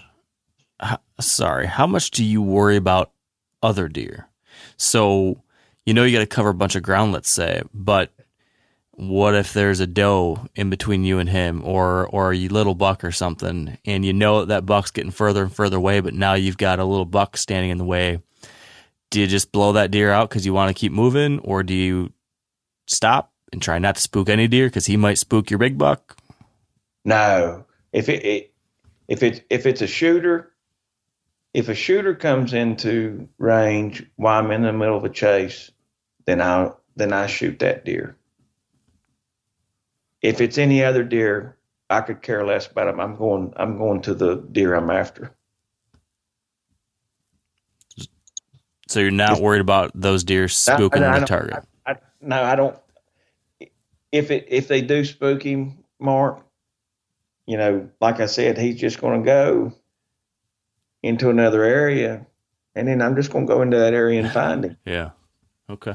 I mean, I know that sounds bad, but these deer, so many people have a misconception that these deer are running 1,000 yards from you if you bump them, and they might, but a majority of the deer that I've bumped, if I give them a few minutes and I look at the terrain, then I can probably go in that area and find that deer in the next 30 minutes. If I give myself enough time to glass and look, I'm probably going to find that deer again. And you'd be surprised at how many people would give up at that point because they think that they're not running. They're running just because you scared them. It'd be like you running. If you got scared of something, you're going to stop once you get away from it, unless it keeps on running after you.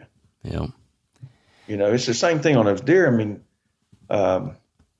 so I say if to decide your pace is how much distance you got to get to keep eyes on the animal, and you might screw that up. But having eyes on is the number one thing, because that's going to tell you your next move. Yeah. And so when that deer took off and I lost line of sight with him, and part of that was because of terrain. I chose to lose line of sight because I said, that deer, if he comes around this knob, then I'm going to be good. If he doesn't, then I can use the knob as cover, and I'll go up and over the knob, and I'll be on top of the deer.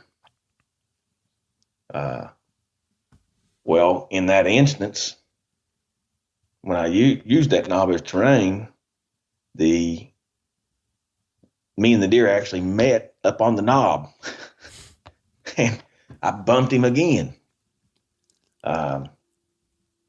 And I thought at that time, I did think that it was over at that point. And I watched the deer run. I don't know. He probably ran 200 or 300 yards. And, as soon as he went over the hill, I took off running after him. I didn't worry about how much noise I was making in that brush. I just wanted to get eyes back on him. But when I got like 50 yards from the edge, I went to a crawl, not like on all fours crawl, but I started sneaking. And there was a couple of trees, if I remember right, there was a couple pine trees right there on the edge where he had gone over. And I used those as cover walking up to the edge. And this is the edge of what? This is the edge of a steep hill that he went over. Okay. It's grassy terrain, reclaimed, brushy. It's just a slope. And lo and behold, I got there, and you're just kind of going to the edge, as you can see, a little bit at a time. And all of a sudden, like 70 yards away, I see his tines.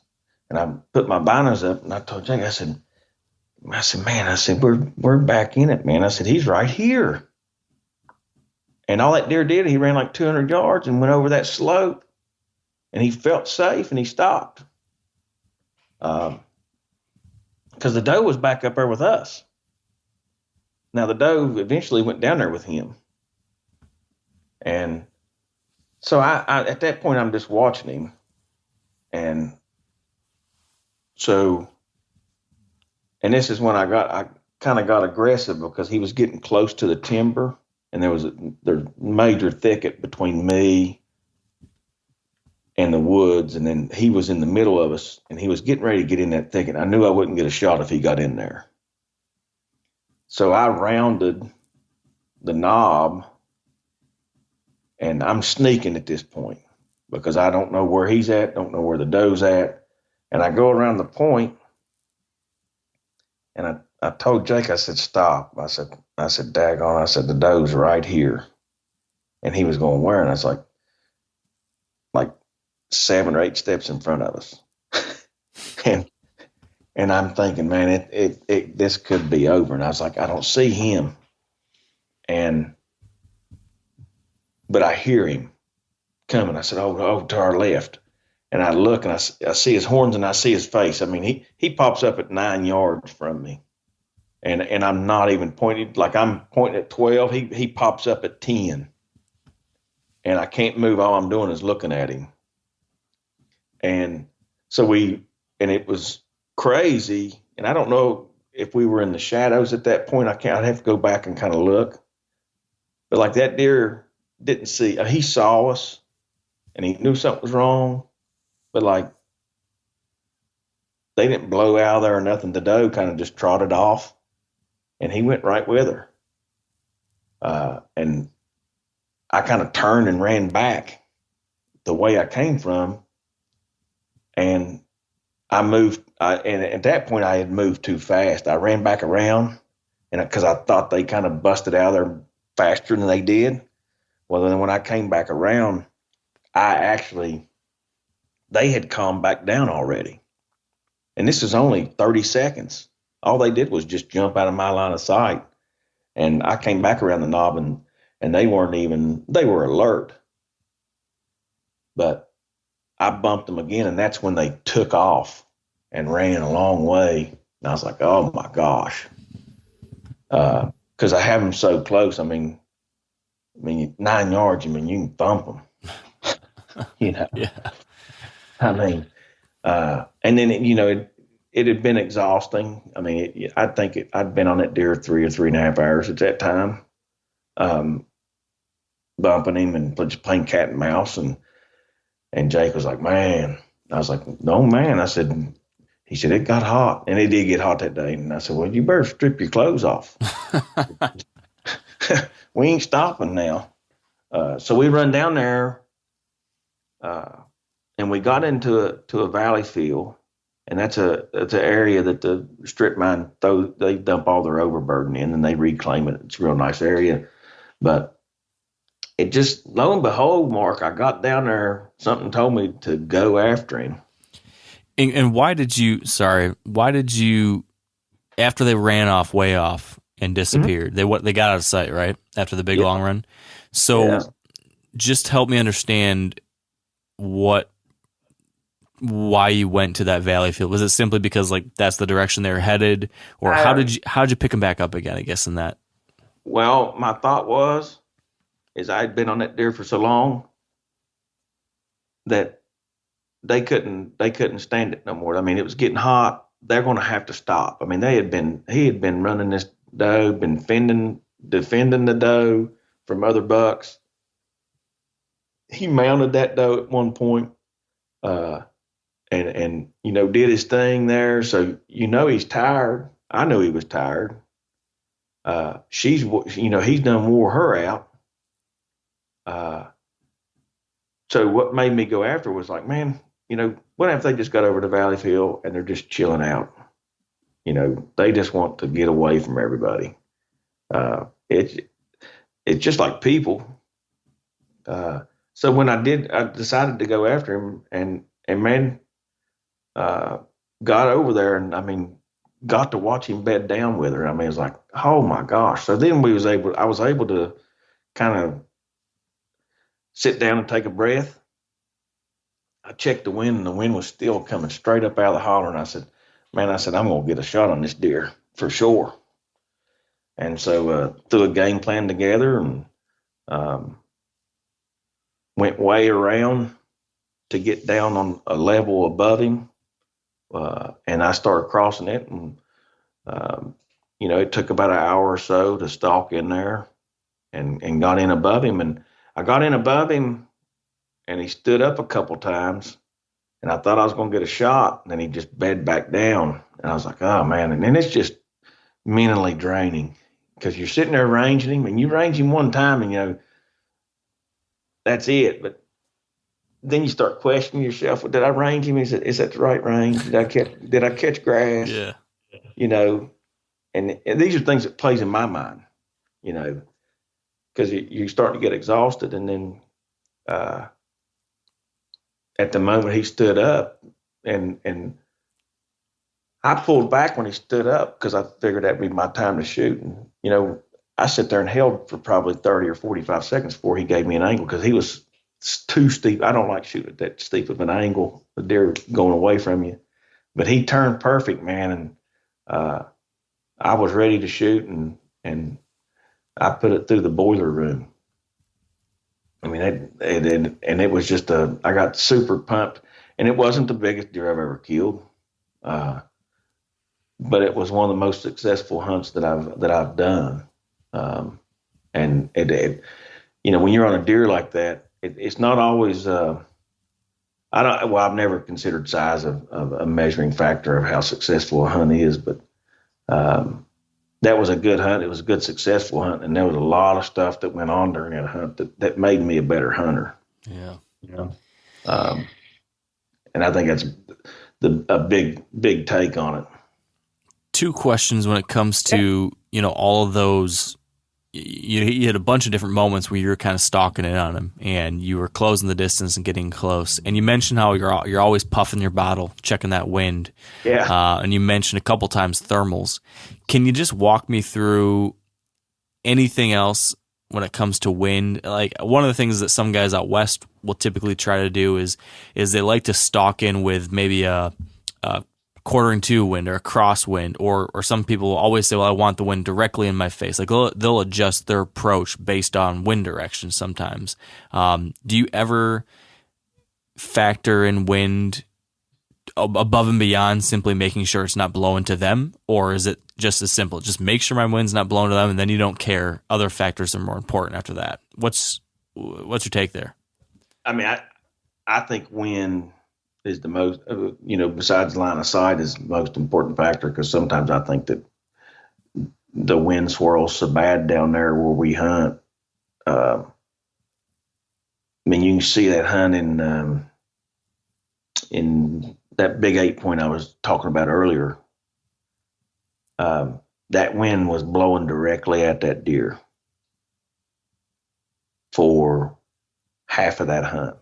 And then you can see when I get down on the same level with him and he starts coming to us, that wind, it's just rolling in circles. You can see it high grass, and you can watch the wind go through that high grass, and it's just blowing in circles up there on top of that flat.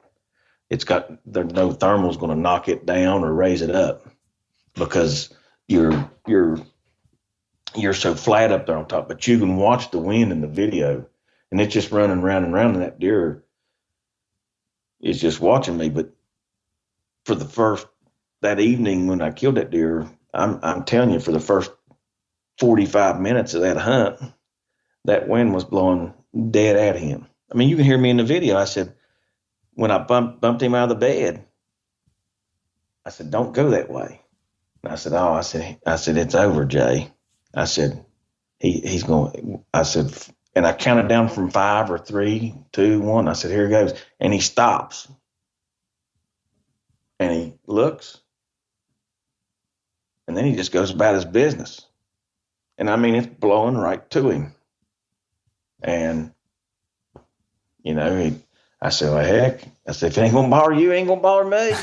I said, I'm coming after you, buddy, because I want to thump him. How do you figure you were able to get away with it? Why did that work? Number one, that setup that evening for that situation, why it worked. In one, I think I had the sun at my back, and I stayed in the shadows. And I don't think that deer. I think that deer he knew something was there, but like he didn't know what was going on or what it was, and he just wanted to get closer to figure out what I was. But I stayed in the shadows so well that evening. And, if you stay in the shadows and you use the sun, I mean, you can blend in to where nothing can see you pretty damn good. That was going to be the next question I was going to ask about too, was how often are you thinking about sun direction? Is that something that is always on your mind? Yeah. I mean, concealment, top 3 on the chart for me when I'm on the ground. It's, pretty much I like to keep sight of them. I check my wind, and then I try to stay concealed. But there's sometimes like they know you're there, so you might as well just get after it. Who cares if they see you? But I like staying concealed, and I hate, looking like I'm a solar panel. It's the worst feeling in the world when you're in that situation. And I was in this past fall. I mean, I think I even talked about it on that video. It was like, this is just terrible setup. This is a terrible situation right at that moment. Not the whole stalk, but like where I went to in the stalk.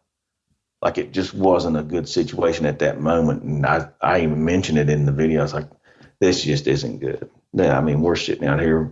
We're like a big dang on Christmas tree lit up, and it's just not good. So you hate to put yourself there, but that's just the direction that stalk went. And we end up getting out of that and getting back, to our advantage. But yeah, you don't want to light yourself up.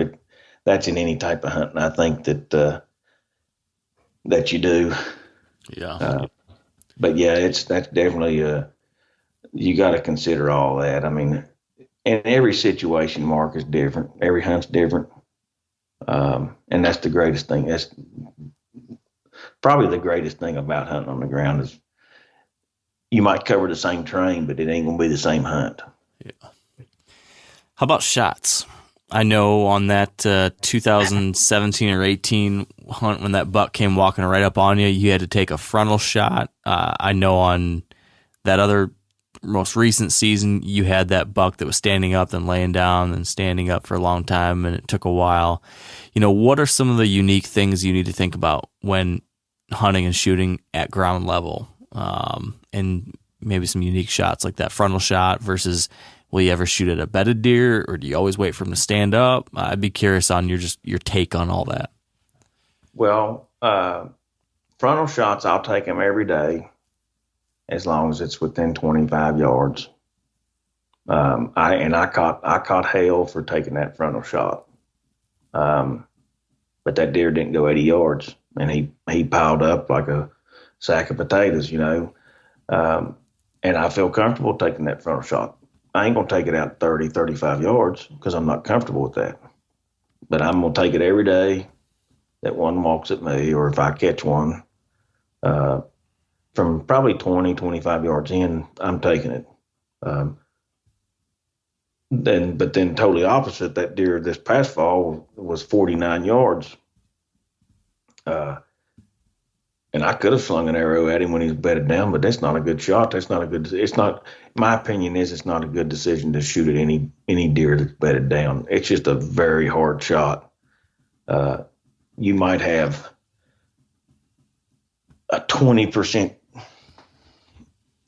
odds that a deer is laying perfect for you to take a shot bedded down. Most of the time they're guarding their vitals when they're laying down, from what I've experienced. So I don't know if I've shot at any bedded deer. I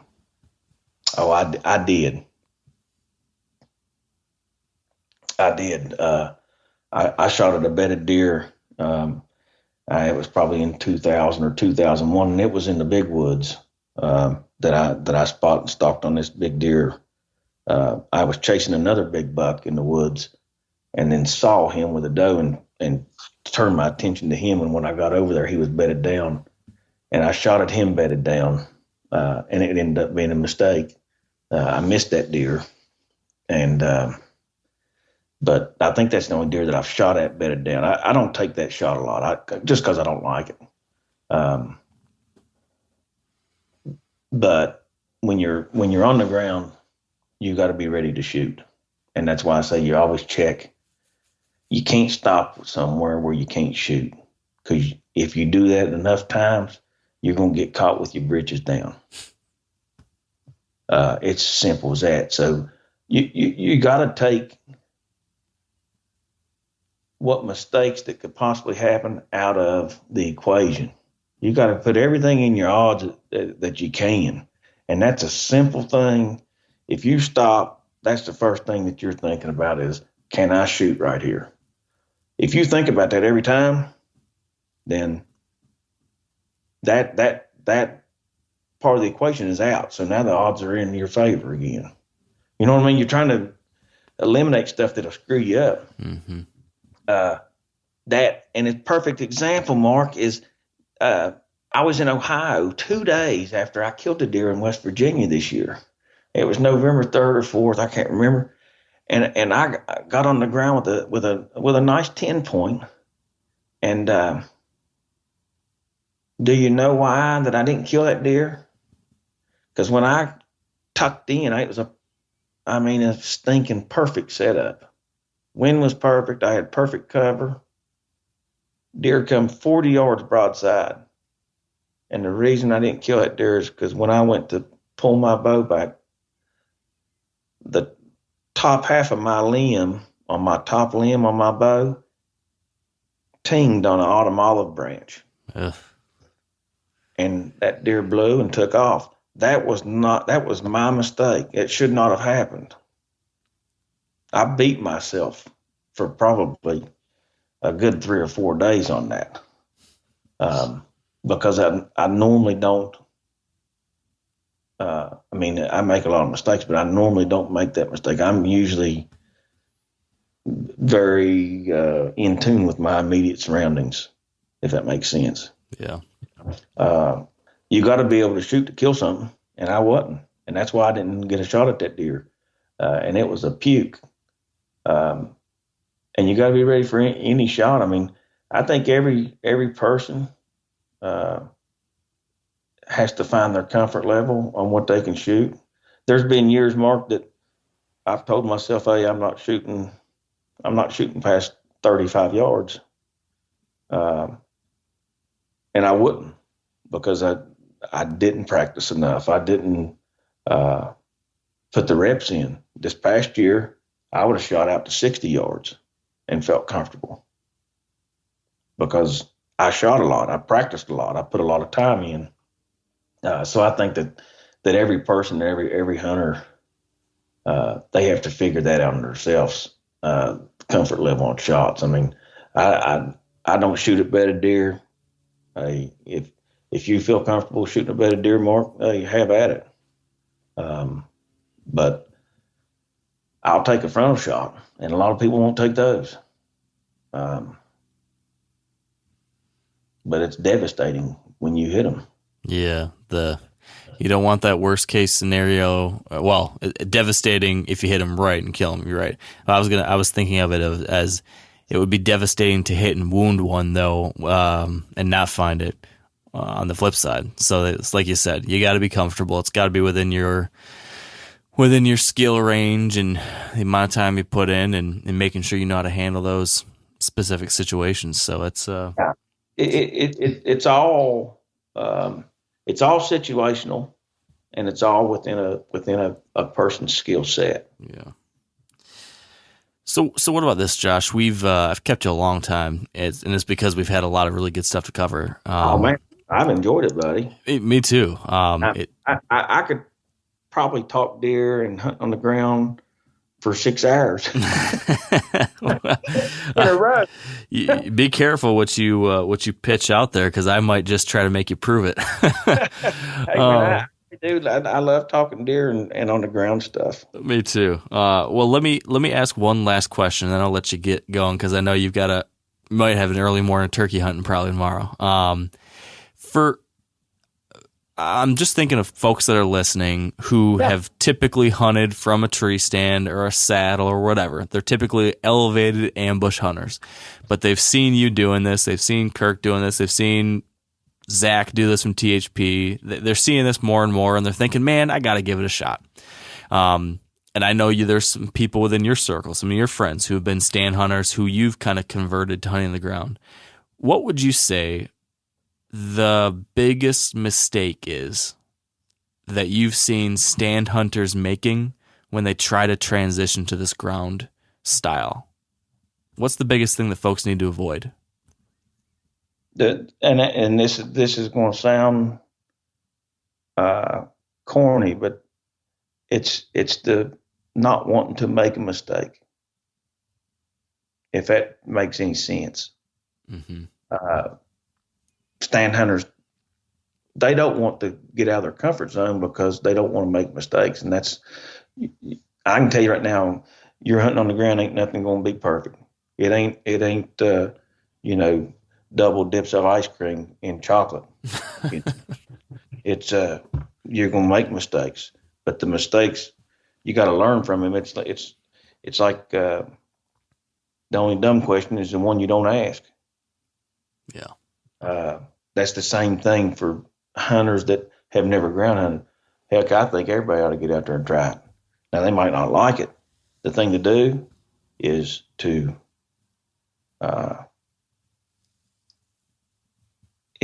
go at your pace, but go at a deliberate pace. Know what your plan is, your mindset, get your mind right, and be deliberate on how you hunt, and be focused as well. You know what I mean?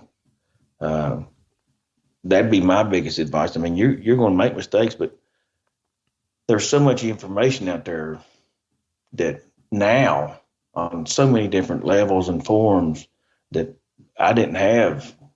They're, at that age that when I started ground hunting, it was when I first got out of the Marine Corps, and heck, we just got out there and it was trial and error, by gosh.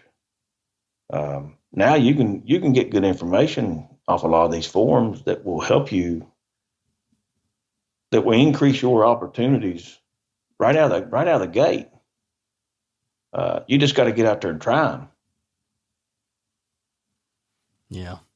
Yeah, that right there, I think you hit the nail on the head as far as one of the things that I know that, the little that I have dabbled in this has been something that I'm sure I've been guilty of, which is just that very thing, being afraid of failure. So much of stand hunting, so much of, your typical deer hunting advice these days, and I'm guilty of having preached this, which is don't bump deer, don't overpressure deer, don't blow up your spot. And this style is the opposite of all those things. So, well, I don't know if this style is opposite. It might just be me. I don't put a lot of emphasis on those things, but your track record shows that it works. There's a lot of ways this can work. And I think that's what makes this so cool, is that your way works and my way works, and everyone's different. I've talked to hundreds of different people now who are doing this stuff consistently and killing deer and putting mature bucks down or whatever it is they're trying to do. And there's been several hundred different ways of doing it. So I love that. I love that you can skin this cat in so many different kind of ways. You just got to kind of find out what's the right thing for you. I mean, we didn't get into it. I mean, but most of the time now, because I've kind of converted to a saddle hunter, but I'm carrying my saddle with me. If I'm on the ground, there've been times. Now it hadn't worked out for me since I've been saddle hunting, but there've been times, and it I know it opening a whole nother can, Mark. I'll be on the ground hunting, but I'll run across this sign, and I'll get in a tree right then. I won't ground hunt anymore that day. I'll climb and get in the tree. So it's all, you just got to give yourself the right tools for any possible situation you run into. Yeah, having a lot of arrows and a lot of different arrows in your quiver can be it's a good place to be. Yeah, that's right. Well, at the risk of, I don't want to keep you till the morning and those birds are gobbling off the roost already, and you're still here talking to me. So I'm going to let you go, Josh. But for people that want to watch your hunts, who want to follow along with what you guys have got going on, where would you tell people to find you and connect online? Yeah, check us out on YouTube at The Untamed. We're on Facebook and Instagram at The Untamed. And check us out. I mean, we do a lot. We're pretty diverse in the stuff we do. It's cool stuff. I've enjoyed the videos, and seeing how you're putting all this into action is really interesting to see. So highly recommend it. And I appreciate you having me on. I was really excited, Mark, and I appreciate it. Hey, you're welcome, and I appreciate you taking the time. So let's stay in touch, Josh, and I hope we can circle back and have another one of these chats, and I can pry open that worm or that can of worms about saddle hunting and all that stuff next time. Yeah, man. Sounds good, buddy. All right. Thanks, Josh. Okay. See. All right. And that is a wrap. Thanks for tuning in. Head on over to themeateater.com and make sure you're signed up for our Whitetail Weekly newsletter.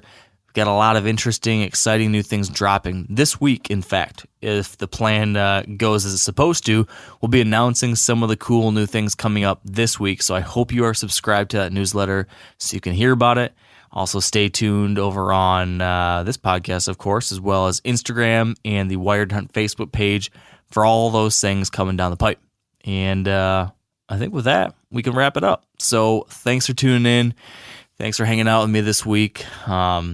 I know it's just April, but before you know it, it's going to be summer. And then you're going to blink your eyes, and the next thing you know, it's going to be autumn, and we'll be hunting again. So check off those boxes on the to-do list. Keep working. Keep shooting that bow. Keep on scouting. Keep listening to this podcast. And until next time, stay wired to hunt. I'm sure a lot of you guys remember the old ceremonial hunting tradition of eating the heart out of the first animal you kill. Meat from those organs are among the most nutrient-rich foods on the planet. You can get those same benefits your ancestors craved via convenient daily capsules from Heart and Soil. Find out more at heartandsoil.co. And remember, use code MeatEater for 10% off your purchase. Hey everybody, listen up. I got mega huge news. MeatEater Live is heading back out on the road. That's right. Join me and the crew. Clay Newcomb, Cal, Yanni, Spencer's going to be there. Phil the engineer's going to be there. MeatEater Live, headed back out. Now, when you get every ticket, okay, every ticket you buy, you get a signed copy of our new MeatEater Outdoor Cookbook. This tour is celebrating the release of the book. Buy a ticket, get a signed copy, MeatEater Outdoor Cookbook, wild game recipes for the grill, smoker, camp stove, and campfire, which I'll point out is a $38 value. Here's where we're going to go.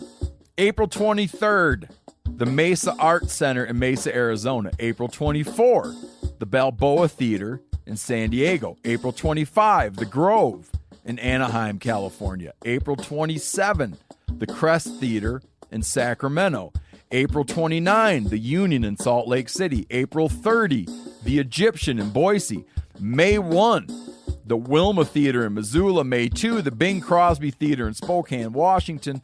May 4, Revolution Hall in Portland, Oregon. And May 5, the last day of the tour, Pantages Theater in Tacoma, Washington. For tickets and more information, visit the events page at themeateater.com. Hope to see you at the show.